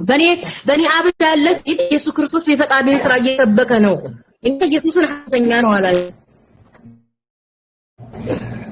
እኛ የኛ ነው ብንል በኔ አብ አለ ትላላችሁ። እኛ እኮ ኢየሱስ እውነተኛ ነው የምንለው እኮ ኢየሱስ እውነተኛ ነው። ምን አንድ መሆናቸውን እኮ ነው ያስረዳ ያለ ከዚህ አንድ እንዴት ነው አንድ መሆናቸው የሚለው እኮ ሁለት ነገር ነው እኮ የሚያሳየው መሆናቸው አስፋል መሆናችን ስትል በአማርኛ ቋንቋ መሆናቸው ሁለት አካል ነው። ስለዚህ ሁለት በጣም ልክ አደረገው። መልስ ተረጋ ይኸውልሽ እኔና ተረጋግን ሐዋርያቶቹ የጠየቀሽ ሙሉ መጽሐፉ የማውቀውን ከማወዛገብ አስደሻለሁ። ምንድነው ታዲያ ቅድም ወንድሞች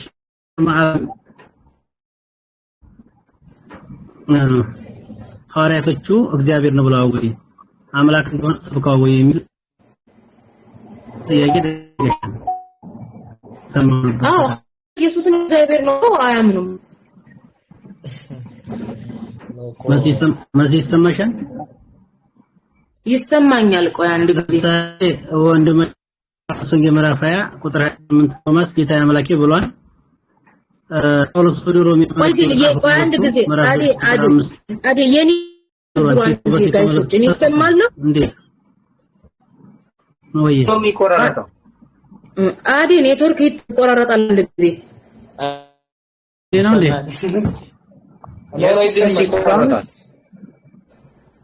አሁን አሪፍ ነው። አሁን ተስተካከለ? ተስተካክሏል። አሁን ተስተካክሏል። ይቆራረጣል? ኖ ይተማው አሁን እሺ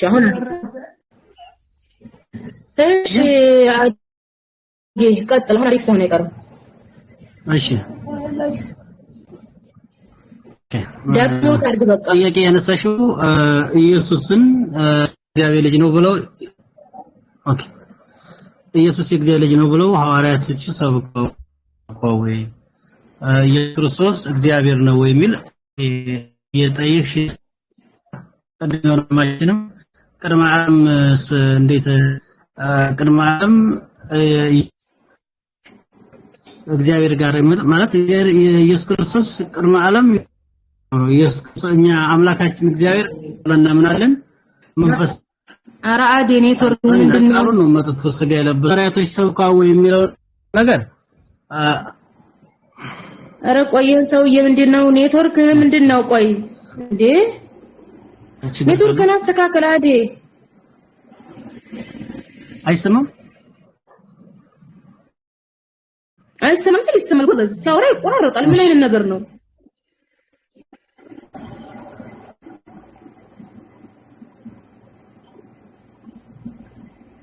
የኔትወርክ ችግር አለ ማለት ነው። አይሰማም? ጥሩ በቃ እሺ። ጃን የሚባል ሰላም እንዴት ነው? ቆይ እኔ የምልሽ ስለመጽሐፋችን ላይ ብቻ መደገፍ ሳይሆን አንቺ ቋዳምጪ ልጠይቅሽ አንቺ ነሽ። እሺ ልጠይቅሽ አንድ ጥያቄ። እሺ ጠይቀኝ አብሽሩ። አይሻ ምን ብላ ታረካለች? ከዚህ በፊት ቆይ አንድ ጊዜ ማስረጃውን ላምጣ። አንዴ ቆይ አይሻ ምናምን ችግር የለም። ወደ ሌላ ቦታ ላይ ደመሽ ኢየሱስ እግዚአብሔር ነው ወይ ኢየሱስ እግዚአብሔር ነው ተብሎ የተጠየቀው ለሱ መልስ አይሻ አንቺ ሴት እኮ ነሽ። ነብይሽ ምን ብሏል? ነብይሽ ምን ብሏል? ሴት ልጅ ዘገምተኛ ናት። አድሚን እንደዚህ ማለት ሲጀምር አውሩ። ነብይሽን አታከብሪ። ዝም በል በእናትህ አንተ። አይሻ ማለት ሲጀምር አውሩ። ስልጣናችሁን ለምንድን ነው የምትጠቀሙት እንዴ? በነገራችን ላይ አሁን አይሻ ባላችሁ አይሻ ራሱ ሃይማኖታችሁን አላደናችላችሁም። ረዲየላሁ ዐንሃ ወአርضها يا حبيبتي يا عائشة والله እሷ ራሱ አላደነቻችሁ። በነገራችን ላይ ይሄን የሥላሴ ዶክትሪን አስተምሮ ፈጣሪ ነው የሚል አስተምሮ የትኛውም ኃይል አያድ ነው። ለዘመናት በእናታችን አይሻ ተደበቃችሁ የለውም ተግባተናል። ምንም መፍትሄ የሶስተኛ ዓለም ጦርነት ራሱ አያድናችሁ። የትኛውም ኃይል አያድናችሁም። የነወቁ የትኛውም ኃይል ምክንያቱም የገዛ ወገኖቻችሁ መጽሐፍ ቅዱስን እያነበቡ ነው። በነገራችን ላይ በዛው አጋጣሚ በጣም ብዙ ወጣት ኦርቶዶክሶች ማርያም የእግዚአብሔር እናት ናት ብለው ማን አይፈልጉም። ማርያም የእግዚአብሔር እናት ናት የሚለው የኦርቶዶክስ ዶግማ ነው። ዶግማ ብሎ ማለት እናንተ ገነት የምትገቡበት እምነት ማለት ነው። ኦኬ እግዚአብሔር እናት ናት ኢየሱስ እግዚአብሔር ነው ብላችሁ ካላመናችሁ የኦርቶዶክስን ገነት አትገቧትም። ነገር ግን አብዛኛው ማህበረሰብ ኢየሱስን እግዚአብሔር ነው ፈጣሪ ነው ብሎ ለማመን አይፈልግም። ምክንያቱም ኢየሱስ ፈጣሪ ነው አይማ ወንጌሉ መጽሐፍ ቅዱሱ ማርያም እግዚአብሔር ናት ብሎ አያምንም። መጽሐፍ ቅዱሱ ከመጽሐፍ ቅዱስ ማርያም እግዚአብሔር ናት መሆኗን ካላሳያችሁ እምነታችሁ አደጋ ላይ ነው። አደጋ ላይ ወርቋል የታውቁታላችሁ። ስለዚህ መሳደቡን ትታችሁ መፍትሄ ይፈልጉ። አዎ በግልጽ ወንጌል ማርያምን የእግዚአብሔር እናት ናት ብሎ እንትን አይልም አያስተምርም። እሺ የእግዚአብሔር እናት እንደሚል ላሳይሽ። ምናልባት ሌላ ሰው የሚያወራ ከሆነ ግን እድሉን መስጠት ይቻላል። እሺ ላወራው ገበያው እድል ስጪው። እሺ ገበያው ማውራት ትፈልጋለህ?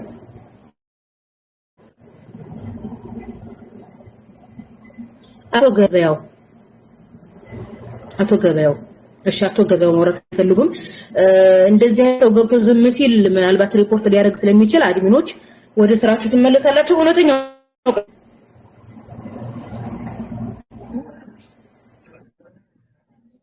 ይላል መጽሐፍ ቅዱስ ብለሻል። ግን እግዚአብሔር እንደወለደሽ ለምንድን ነው የሚናገረው መሰለሽ? ዮሐንስ ወንጌል ምዕራፍ 1 በቁጥር 18 ድረስ ቁልጭ አድርጎ ነው የሚነግርሽ። ምን አረግርሻል? በመጀመሪያ ቃል ነበር ብሎ ያ ቃልን እግዚአብሔር ነው ይልሽና ያ ቃል ስጋ ሲሆን ይላል ቁጥር 14 ላይ ቃል ስጋ ሆነ ጸጋና እውነትን ተመልቶ በእኛ አደረ ይላል። ስለዚህ ቃል ስጋ የሆነው በማርያም ማህፀን ውስጥ ነው። ያ ቃል ደግሞ እግዚአብሔር ነው። ስለዚህ ያ ቃልማ አብርሃምና ዘሩ የተሰጠ ተስፋ ነው። ኦኬ ለአብርሃምና ለዘሩ የተሰጠው ተስፋ ድንግል ማርያም ጸነሰችው። ተስፋው ምንድነው? እግዚአብሔር ወለድ እኮ ነው እንዴ? እግዚአብሔር ተወለደ የሚለው ተስፋ አይደለም። ይሄ ተስፋ ነው። ለዚህ ነው ሐዋርያው ጳውሎስ አልራሱ ሐዋርያው ጳውሎስ ሐዋርያው ጳውሎስ ተስፋ ነው ብሎ ተጽፏል ወይስ እግዚአብሔር ነው? እንደዛ ካልሆነ ለምንድን ነው ሐዋርያው ጳውሎስ ኢየሱስ ክርስቶስ ለአብርሃምና ለዘሩ የተሰጠ የተስፋ ቃል ነው የሚለው? አሁን አንተን ነው የምናምነው ወይስ ጳውሎስን ነው የምናምነው? ዮሐንስ አንዳንድ ሲጀምር ማርያም ፈጣሪን ወለደች አይልም። ያኒ አንተ ምኞትህን ለማሳካት እዛው ተገባ። ዮሐንስ 1 ላይ የሚናገረው ከ1 እስከ 18 የሚናገረው እግዚአብሔር ለአብርሃምና ለዘሩ ለአይሁዶች የሰጣቸው የተስፋ ቃል ነው። 14 ምንድነው ያለው? ቃልም ስጋ ሆነ ምንድነው ያለው? ቃልም ስጋ ሆነ በመካከላችን አደረ ጸጋና እውነት ተሞልቶ ከአባቱ ዘንድ የመጣው ያን ያለጅ ክብራለ ጸጋና እውነት የተሞላ እና ኢየሱስን ፈጣሪ ካደረከው ጸጋና እውነት የሚሞላ ፈጣሪ አለ? ኢየሱስ እኮ ያኒ መሞላት ባዶ ነበር ማለት እኮ ነው። እግዚአብሔር ነው የሞላው። እዚህ ጋር ማይና ተሞይ ነው። ስለዚህ የሚሞላ ፈጣሪ አለ፣ የሚሞላ ፈጣሪ አለ ማለት ነው። ኢየሱስ ክርስቶስ አንቺ የመጀመሪያው ቃል ራሱ አዛብተሽዋል። ቆይ ለምንድን ነው የማዘባው? እዚህ በተሞላ እኮ ነው የሚለው ጸጋና እውነትን ተሞላ። እዚህ ጋር ሞይና እግዚአብሔር ነው የሚለውን ቃል ባልሆነ መንገድ ቃል ራሱ እግዚአብሔር ነው የሚል የለም። ቃል ራሱ እግዚአብሔር ነው የሚል የለም። እግዚአብሔር ነው ቃል ነበረ በእግዚአብሔር። طيب እስኪ አንድ ስምምነት እናምጣ። እዚህ አሁን ከዮሐንስ 1-18 ያመጣው ማርያም ፈጣሪን ወለደች የሚል ሽታውም የለም። ስለዚህ አሁን አንተ ያንተ ምኞትን የሚያሳካ ቃል ስጋ ሆነ ያለ ቆይ ዮሐንስ 1 በራስ እየፈታው አይደለም። ለምን ነው በራስ ነው ማርያም? ቆይ ምንድነው ድንግል ጣሪዋን ልጅ አይደለም የሚለው? ለነገሩ ድንግል ሳይሆን እኮ ክርስትና ሃይማኖት ተከታዮች ራሳቸው በራሳቸው እየፈቱ ብዙ ሃይማኖት ፈልስፈዋል። በራሳቸው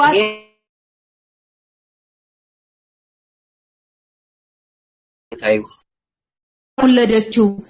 ቅዱስ ቄርሎስ ምንድን ነው ያለው የኤፌሶን ጉባኤ ላይ? ማርያምን ወላዲተ አምላክ የእግዚአብሔር እናት ናት ነው። ቄርሎስ ይህን ሐሳብ ከጴጥሮስ ነው ያመጣው፣ ከጳውሎስ ነው ያመጣው፣ ከያዕቆብ ነው ያመጣው፣ ከዮሐንስ ነው ያመጣው። ከየት ነው ያመጣው? ከዚህ ነው ያመጣው፣ ከዮሐንስ። ኦኬ። ስለዚህ ዮሐንስ አንዳንድ ላይ ወላዲተ አምላክ ብሎ ተናግሯል። ማርያምን ሰብኳል ወላዲተ አምላክ ናት ብሎ። አዎ ማለት ነው። በቃ እግዚአብሔር ወለደች ወላዲተ አምላክ ነች። ጌታ ታዲያ ወላዲተ አምላክ እግዚአብሔርን በስጋ ወለደችው እኮ በቃ እግዚአብሔር በስጋ ተወለደ የሚል ነገር የለም ወንጌል ላይ። እግዚአብሔር በስጋ ተወለደ የሚል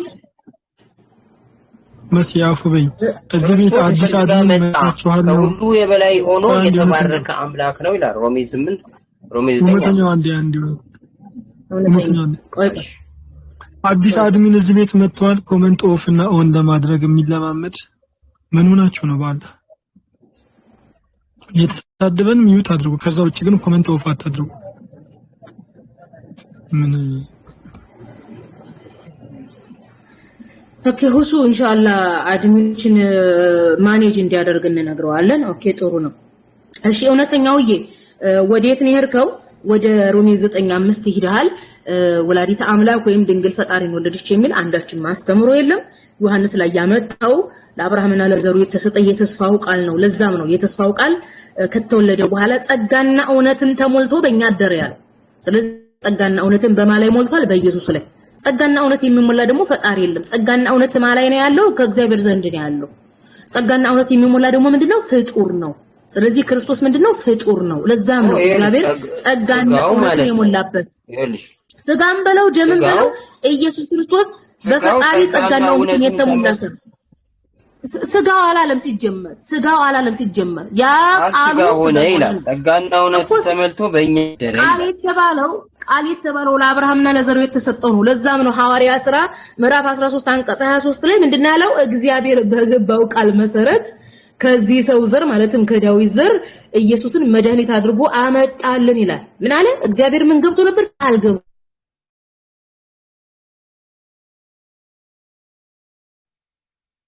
አንድ ጃሎ እሱን ያለው ተብሎ አይነገርም። ነገር ወደ ሌላ ነገር አትግባ። አሁን ተፈጥሮ የሚነገር ነው። ለፈጣሪ እኮ አይቀጸልም እንደዚህ አይነት ነገር ማለት ነው እኮ። አለው ወይስ የለውም? ምናልባት ግልጽ ካልሆነልህ እንግዲህ ያው እሺ ችግር የለውም። እግዚአብሔር ያያል። እሺ እግዚአብሔር ያያል።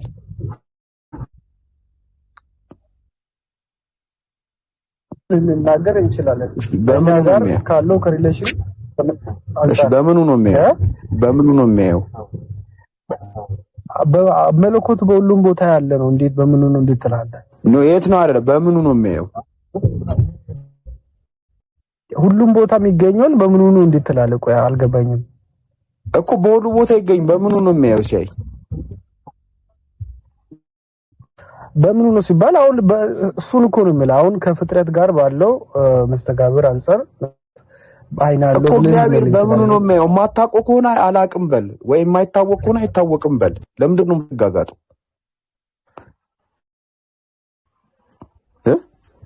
አይ በምኑ ነው አይባልማ አልኩ እኮ ብራዘር። አይን አለው ብለን ስንል እኮ አይን አለው ነው። እኔ አይን አለው እኮ አይን አለው ብለን ስንል እኮ አይነገርለትም አልክ።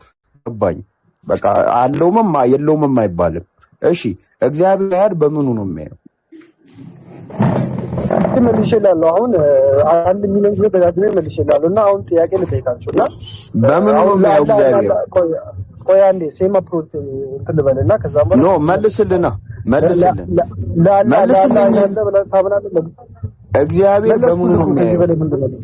በምኑ ነው የሚያየው? አዘር መለኮ እግዚአብሔር በሁሉም ቦታ ስላለ በምኑ ነው የሚያየው አይባልም።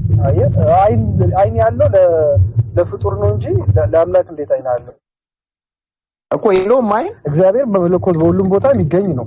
እሱም አይገኝ እኮ ለፍጡር ነው አይን ያለው እንጂ ለእግዚአብሔር አይን የለውም። እግዚአብሔር አይን አለው ብለን ስንል አሁን እንደኛ አይነት አይን አለው እያልን አይደለም። መገመለሱ እንደኛ አይነት አላልኩም። እንደራሱ አይነት አይን አለው ወይስ የለውም? እሱን እኮ ነው የምልህ። አሁን ከኛ ጋር ባለው ሪሌሽን ኦፍ ፋይናል አይደለም ግን ያ አይን እንደኛ ለምሳሌ እሺ ቆይ ካዶሽ አብና ወልድ እርስ በርስ ይተያያሉ?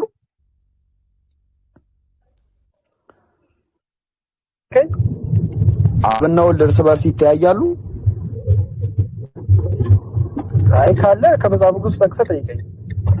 ነው ጥያቄ ነው። ይተያያሉ ወይስ ይተያዩ?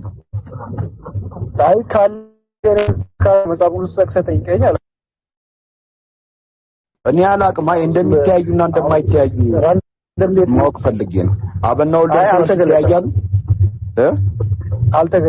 አልተገለጸም።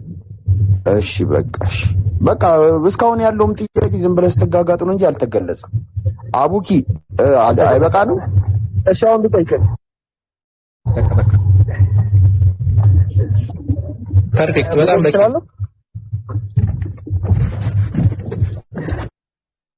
እሺ አሁን ላላ አይን አለው ብላችሁ ታምናላችሁ?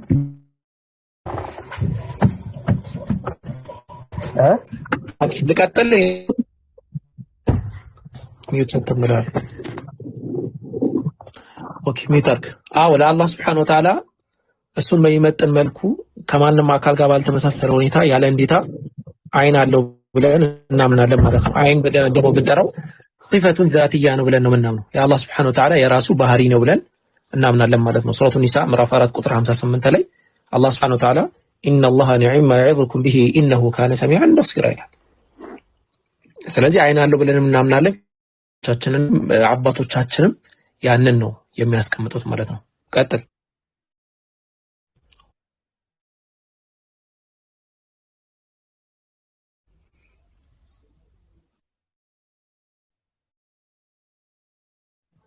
ስለዚህ ስንት አይን ነው ያለው?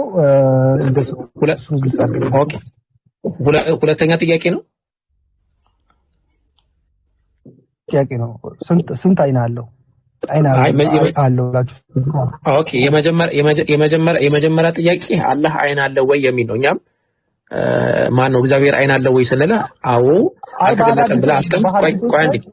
ቆይ አንዴ አላህ አይን አለው ወይ ስንል እግዚአብሔር አይን አለው ወይ ስንል መጀመሪያ ላይ አይ የለውም አይን አይ ልትል ሞከርክና በኋላ ደግሞ መጣህና አይ አለው አልክ። ከዛ ደግሞ አይ እንደሞ ስትያዘው ኖ አለው ስንል ምናምን አልክና ደግሞ አልተገለጠም አልክ። እናመሰግናለን፣ ችግር የለውም ማለት ግን ይህንን አላህ Subhanahu Wa Ta'ala ይሄ ለራሱ የሚመጥን ባህሪ ነው ተምጦልናል ማለት ነው። ስለዚህ አሁን አንተ ሁለተኛ ጥያቄ ላይ መጣና ስንት አይን ነው ያለው አልክ። ይሄ አሁን ሁለተኛ ጥያቄ ነው። ለሁለተኛ ጥያቄ ሚዩት አድርግ። ኦኬ ሁለተኛ ጥያቄ እና ወይስ ይምራን የሚው ጥያቄ ይኖራል።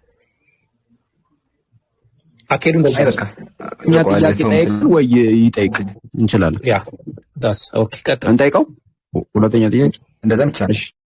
አላ መልሱልኝ፣ ችግር የለም። ኖ ሁለተኛ እንጠይቅክና ትጠይቃለህ ከዛ በኋላ። እሺ ጠይቀኝ። ስላሴ በአሁን ሰዓት እንደኔና እንዳንተ አይነት ጾታ አላቸው? ነገርኩህ እኮ ስላሴ ሲባል ሲጀመር አንድ አምላክ በሶስት አካል ተገልጧል ነው እንጂ ጾታ አላቸው ብለህ ስትል አልገባኝም። ሰው የሆነው ከስላሴ መካከል ለየአካሉ ወልድ ነው እንጂ ሰው የሆነው አብ ወልድ መንፈስ እኔ አይደለም። ቆይ ኖ በአሁን ሰዓት ማሾፍ አይደለም ጥያቄ ነው። በአሁን ሰዓት ስላሴ እንደኔና እንዳንተ አይነት ጾታ አላቸው? በአሁን ሰዓት ነገርኩህ እኮ ጾታ በተለየ አካሉ ሰው የሆነው ወልድ ኢየሱስ ክርስቶስ ነው። የሰው አካል በሙሉ ያለው ማለት ነው። እኔ ስለ ስላሴ ነው የጠየቁት ካዶሽ። አብ ወልድ መንፈስ ቅዱስ ሰው አልሆነም። ስለዚህ ኦኬ በአሁን ሰዓት ስላሴ እንደኔና እንዳንተ ጾታ የላቸውም? ስላሴ ጾታ የላቸውም ብራዘር። ላይ አምላክ መለኮት ስለሆኑ ጾታ የላቸውም። እንደዛ ተብሎ አልተጻፈም በአንድ በመጽሐፍ ቅዱስ ክፍል ማለት ነው። በአሁን ሰዓት የላቸውም እንደዛ ብሎ አልተጻፈም ነው በመጽሐፍ ቅዱስ የለም ያልኩ ያለው። ኦኬ ከመሃላቸው አንዱ ወንድ አይደለ እንዴ? በተለየ አካሉ ሰው ፍጹም ሰው ሆኖ የመጣው ኢየሱስ ክርስቶስ ነው ከስላሴ አካላቶች መካከል ማለት ነው። ስለዚህ ሰው ፍጹም ሰው የሆነው ኢየሱስ ክርስቶስ እንጂ አብ ወልድ መንፈስ ቅዱስም በአንድ ላይ ሰው አይደለም። ሰው ኢየሱስ ክርስቶስ እንደኛ የሆነ አካላት በአሁን ሰዓት ስላሴዎች ውስጥ አንዱ ወንድ ነው። ኢየሱስ ክርስቶስ በተለየ አካሉ አልኩ እኮ በተለየ አካሉ ሰው ሆኗል።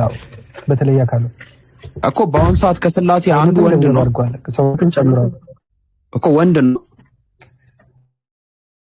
እንደዛ አይደለም። ቆይ አልገባኝም። እሺ ሁለተኛ ጥያቄ ነው እየጠየቀኝ ነው። ኖ አይደለም። ስላሴ አይደለም በመንበሩ ላይ ስላሴ አሉ። ቆይ አይመጣም ያለ ጠየቀውን መልሼላለሁ። እንግዲህ ሁለተኛ ልቀና ከዛም ምንድነው የመለስክልኝ? ምንድነው የመለስክልኝ? መልሼላለሁ። ለስላሴ ጾታ ብለህ ጠየቀኝ። ለስላሴ ጾታ የለውም እንደዚህ ተብሎ አልተጻፈም አልኩህ እኮ። በአሁኑ ሰዓት በተለየ አካሉ የሆነው ወልድ ኢየሱስ ክርስቶስ ነው። ወልድ ስላሴ አይደለም እንዴ?